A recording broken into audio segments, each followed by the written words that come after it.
Good evening and thanks for joining us. I'm Mark Liverman. First at 10, we have received confirmation of a tornado in the upstate last night. This comes after some very severe weather made its way through our area overnight. We send it over now to meteorologist Karen Wynn. And Karen, this all started with that tornado warning we saw even before 10 o'clock.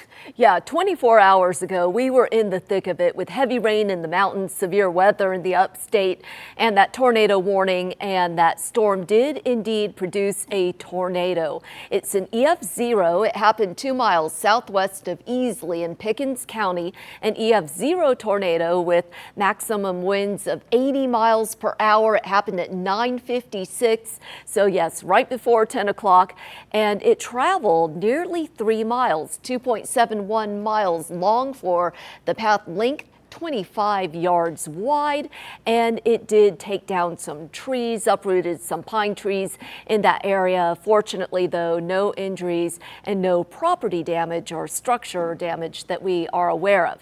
Now, as far as how tornadoes are determined, meteorologists from the National Weather Service go out to the site where there's been damage reported, and they assess the damage, the debris pattern, and many times there will be a severe thunderstorm that produces straight line winds. And in those cases, the debris is pretty much blown in the same direction.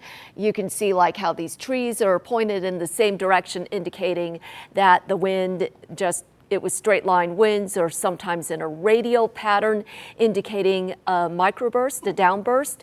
However, in the case of a tornado, you see debris in all different directions. That indicates the storm had rotation in it, and that was indeed a tornado that touched down there on the south side of Easley. So thankfully, we have a much quieter night tonight. We can see how we're cooling down with that mild air moving in behind that cold front that produced all the storms and the rain last night.